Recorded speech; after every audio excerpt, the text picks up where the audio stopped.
हर्ष बाबू के से बातचीत कर लेते हैं। हर बार कुछ नई रिसर्च रिपोर्ट लेकर के आते हैं और चूंकि चल रहा है सीज़न नतीजों का, तो नतीजों के चलते कहाँ पर एक्शन देखने को मिल सकता है, किस तरह के नतीजे आ रहे हैं, इस पर कुछ डेटा उन्होंने निकाला है। हर्ष बताइए क्या कुछ है आपके पास?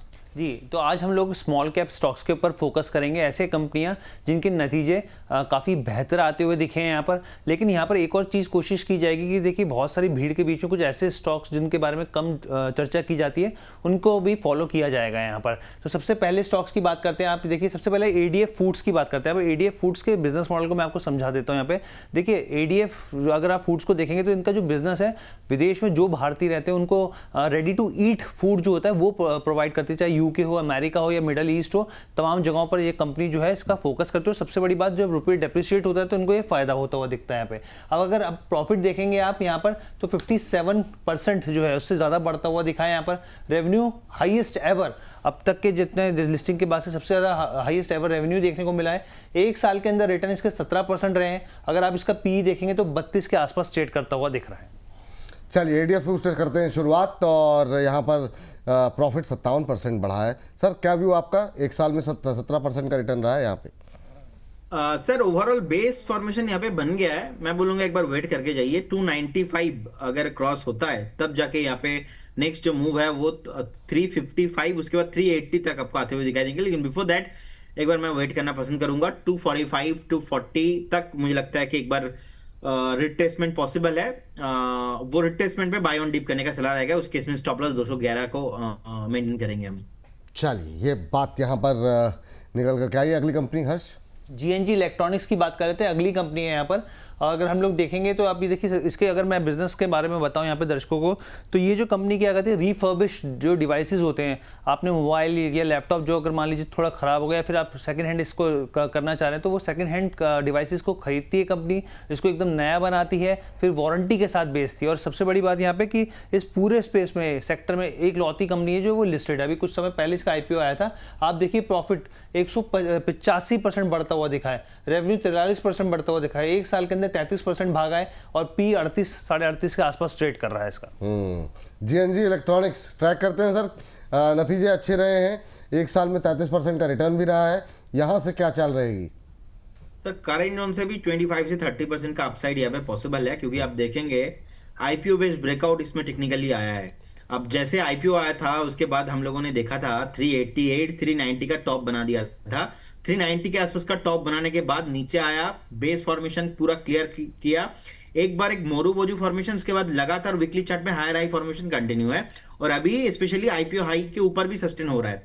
आईपीओ हाई के ऊपर सस्टेन होना लास्ट 1-1.5 साल से हम लोग डिस्कशन करते हैं। कोई भी स्टॉक अगर आईपीओ हाई के ऊपर सस्टेन हो रहा है, 80-90% स्टॉक्स में हमने देखा है उसके ऊपर 30-40% अपसाइड होता है। तो रिसेंटली जैसे ही ब्रेकआउट आया है 407 के ऊपर, अभी 446, मुझे लगता है कि इजीली करेंट जोन से भी 25 से 30% का अपसाइड पॉसिबल है। होल्ड कीजिए, फ्रेश बाय करके जाइए। एक स्टॉप लॉस आपको 407 407 will be stop loss. Current zone से भी बाय करने का सलाह रहेगा। जिनके पास ऑलरेडी है, आप भी बने रहिए स्टॉक के साथ। चलिए ये बात जीएनजी को लेकर के है। अगली कंपनी हर्ष जी, तीसरी कंपनी आप अगर देखेंगे तो यहाँ पर डीप इंडस्ट्रीज निकल कर आएगी।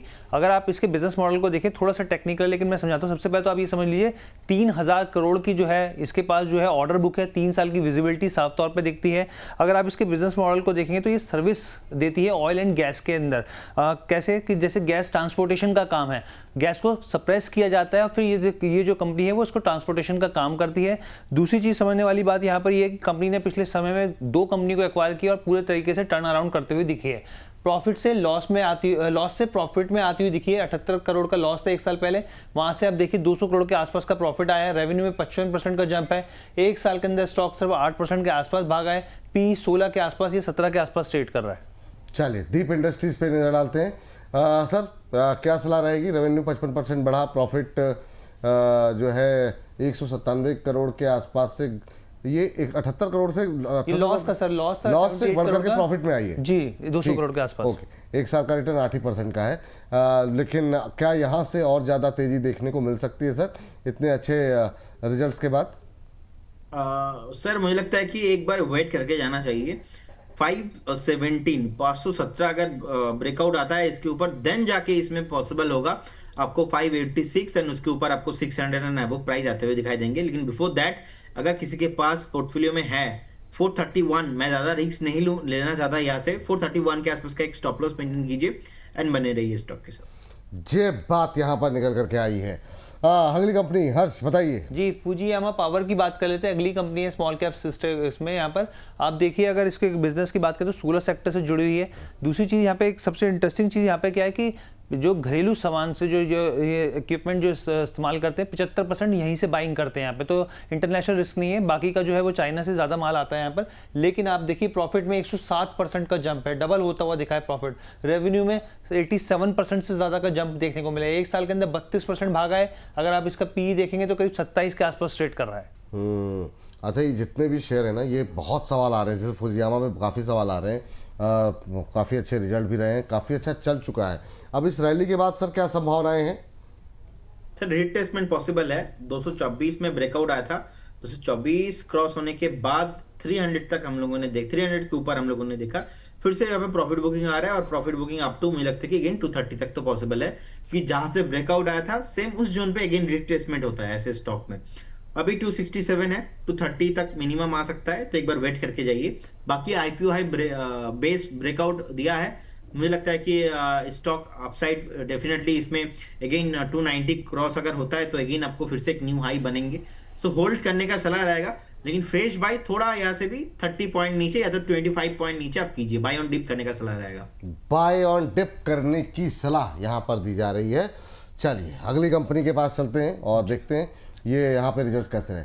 जी, आगे बढ़ते हैं। यहाँ पे अगर आप देखें तो क्यूपिड हम सब जानते हैं, इसके नाम से वाकिफ है यहाँ पर। और प्रॉफिट आप देखिए 216% का जंप है प्रॉफिट के अंदर। रेवेन्यू 112% बढ़ता हुआ दिखा है यहाँ पर। एक साल के अंदर 525% के रिटर्न स्टॉक ने यहाँ पे कमा कर दिया है। हाई पी दिख रहा था यहाँ पे, तो इसलिए हमने डाला यहाँ पे कि 153 के आसपास ट्रेड कर रहा है। हाँ, वैल्यूएशन को लेकर कुछ सवाल हो रहे हैं और आपने कहा कि हम सब जानते हैं, बिल्कुल क्यूपिड के साथ तो वही हो गया, वो शाहरुख खान की, राहुल नाम तो सुना ही होगा। अब प्रदीप सर तो क्या ही कहा जाए प्रदीप सर की, तो मतलब प्रदीप सर क्या कहेंगे? देखिए क्यूपिड का जो मालिक है उनका घर है अलीपुरद्वार, मेरे लोकेशन से ज्यादा दूर नहीं है। ज्यादा बोलेंगे तो मैं चले जाऊंगा उनका घर और मैं भी जाके एक उनको क्वेश्चन करूंगा कि क्या सर क्या चल रहा है यहाँ पे, थोड़ा मुझे वैल्यूएशन आप सिखाइए। देखिए अभी 120 के आसपास का विपुल जी प्राइस चल रहा है। मुझे लगता है कि देखिए एक बार रिट्रेसमेंट पॉसिबल है, क्योंकि ऑलरेडी हम लोगों ने 30% का अपसाइड देखा है एंड 105-6 तक डेफिनेटली रिट्रेसमेंट पॉसिबल है। ये रिट्रेसमेंट कंप्लीट होने के बाद अगेन जो मूव होगा उस मूव में मुझे लगता है कि नेक्स्ट आपको 165 से 170 पॉसिबल है। लेकिन ये इमीडिएट लेवल पे होने वाला नहीं है, क्योंकि इमीडिएटली जो होना था वो हो चुका है ऑलरेडी। 30% रैली के बाद थोड़ा शांत हो गया है। अभी कंटिन्यूअसली मुझे लगता है कि थोड़ा बहुत कंसोलिडेशन रेंज के अंदर फंसा रहेगा। यहाँ से भी प्रॉफिट बुकिंग आपको आते हुए दिखाई देंगे। देन फिर से जो बायर्स, जो न्यू मैच्योर्ड बायर्स यहाँ पे आएंगे, उस मूव में 165-70 पॉसिबल है। सो जनरली ये सब कुछ होने में आपको मुझे लगता है कि 6 महीने का टाइम क्यूपिड को देना चाहिए। रिजल्ट भी अच्छा है, डिमांडेबल प्रोडक्ट है, कोई प्रॉब्लम नहीं है। बस 2 मिलोडी चॉकलेट खाइए और क्यूपिड को होल्ड कीजिए, बने रहिए, कोई प्रॉब्लम नहीं। चॉकलेट पे बहुत खा रहे हैं आज, मतलब जो है वाह, बहुत शानदार सर। चलिए हर्ष के पास चलते हैं। हर्ष, और कितनी कंपनियां बची हैं बताइए? 2-3 कंपनियां और बची जी हैं। बताइए जी, अगली कंपनी बात करते हैं सेनोरस फार्मास्यूटिकल की बात करते हैं, और रिसर्च बेस्ड कंपनी है यहाँ पर। और आप देखिए यूके हो, अमेरिका हो या दुनिया के कई देशों में इसका बिजनेस है। यहाँ पर मैन्युफैक्चरिंग, निर्माण, तमाम तरह की चीज़ें करती है। प्रॉफिट देखिए 77-77% बढ़ता हुआ दिखा है। रेवेन्यू 53% का जंप आता हुआ दिखा है। एक साल के अंदर 117% डबल हो गया है यहाँ पे निवेशकों का पैसा यहाँ पर। और पी अगर आप देखेंगे तो 42 के आसपास ट्रेड कर रहा है। चलिए ये बात यहाँ पर निकल करके आई है सेनोरस फार्मास्यूटिकल को लेकर के 2.25% की मजबूती। सर क्या व्यू रहेगा आपका सेनोरस को लेकर के? सर होल्ड करने का सलाह रहेगा बिल्कुल। मुझे लगता है कि स्टॉक का जो रैली है, ये रैली मोटा मोटा मुझे लग रहा है कि एक बार 1550-1600 तक पॉसिबल है। होल्ड कीजिए, बने रहिए। करेंट जोन से भी अपसाइड मुझे लगता है कि अच्छा खासा पॉसिबल है। फ्रेश बाय करने का जो जोन रहेगा वो रहेगा 1065 से लेके 1090 के लेवल पे हम बाय करेंगे। स्टॉप लॉस एक बार हम 915 के लेवल पे मेंटेन करेंगे। साढ़े 1500-1600 का टारगेट रहेगा जी। चलिए ये बात है। अब आखिरी के बचे हुए 2 स्टॉक्स हैं, तो इसको एक साथ ही कवर कर लेते हैं। तो बताइए हर्ष, कौन कौन से स्टॉक्स बचे हैं? जी, आगे बढ़ते हैं यहाँ पर। और अगर आप आगे बढ़ेंगे तो मेडी असिस्ट हेल्थ केयर की बात कर लेते हैं। मेडी असिस्ट के बारे में हम सब जानते हैं, यहाँ पे बेसिकली क्लेम असिस्टेंट के लिए काफ़ी इंपॉर्टेंट कंपनी है। और आप देखिए ग्रुप इंश्योरेंस में पूरा मार्केट शेयर जो है इसका करीब अच्छा खासा है, लीडर उसमें। प्रॉफिट 51% से 51% का जंप देखने को मिला है। रेवेन्यू 23% बढ़ता हुआ दिखा है। एक साल के अंदर इसने नेगेटिव रिटर्न दिए हैं। पी देखेंगे तो 30 के आसपास है। आगे बढ़ते हैं, अगली कंपनी की तरफ बढ़ते हैं यहाँ पर। और अगर आप अगली कंपनी की तरफ देखेंगे तो अटलांटा इलेक्ट्रिकल्स की बात कर लेते हैं। यहाँ पे ट्रांसफार्मर का कंपनी काम करती है और टाटा पावर और अडानी पावर जैसे कंपनी जो है इसके क्लाइंट्स हैं यहाँ पर। प्रॉफिट 128% का जंप, रेवेन्यू देखेंगे तो 81% का जंप, एक साल के अंदर 100% का मुनाफा, यहाँ पर पी 60 के ऊपर। चलो धुआंधार तरीके से 10 स्टॉक्स पे जी सर 8 माफ कीजिएगा 8 स्टॉक्स जो है हमने कवर किए। सर इन दोनों पे आपकी राय जानना चाहेंगे, मेडी असिस्ट और अटलांटा। शुरुआत मेडी असिस्ट से कर दीजिए। जी विपुल जी, मेडी असिस्ट एक बार एग्जिट करके चलना है। ओवरऑल स्ट्रक्चर इसमें खराब लग रहा है। स्ट्रक्चर अभी मुझे लगता है कि 250 तक पॉसिबल है नीचे आना, और कहीं ना कहीं स्ट्रेंथ चार्ट में नहीं है। जी हम लोगों ने देखा है कि वीकली चार्ट भी इसका स्ट्रक्चर खराब है, तो डेली चार्ट में कुछ भी ब्रेकआउट आता है वो सस्टेनेबल नहीं होगा। और सेकेंड आपने बताया कौन सा, और एक स्टॉक क्या नाम था? Atlanta electricals. अटलांटा एक साल में डबल हो गया सर ये। हाँ सर यहाँ पे और फ्रेश बाय करने का सलाह भी नहीं रहेगा। मुझे लगता है कि एक बार प्रॉफिट बुकिंग करने के बारे में सोचना चाहिए, क्योंकि इतना रैली के बाद एक बार तो करेंट से 350 से 700 पॉइंट का एक करेक्शन बनेगा, तो एक बार प्रॉफिट बुक करके जाइए। अच्छा खासा चल गया है स्टॉक, जो चल गया है तो यहाँ पे फ्रेश बाय करना रिस्क रिवॉर्ड फेवरेबल नहीं रहेगा। चलिए ये बात यहाँ पर निकल करके आई है इन शेयरों को लेकर के, तो एक से एक धुरंधर शेयर लेकर के आए और काफ़ी अच्छे रिटर्न देखने को मिले। हर्ष वाकई में बहुत शानदार रिसर्च लेकर के आए, क्योंकि अच्छे रिजल्ट भी हैं, अच्छी रैली भी आई। अब क्या करना चाहिए, और बहुत सारे लोगों के सवाल रहते हैं इन पर। तो थैंक यू आज की इस चर्चा में जुड़ने के लिए और इतनी अच्छी रिसर्च लेकर के आने के लिए।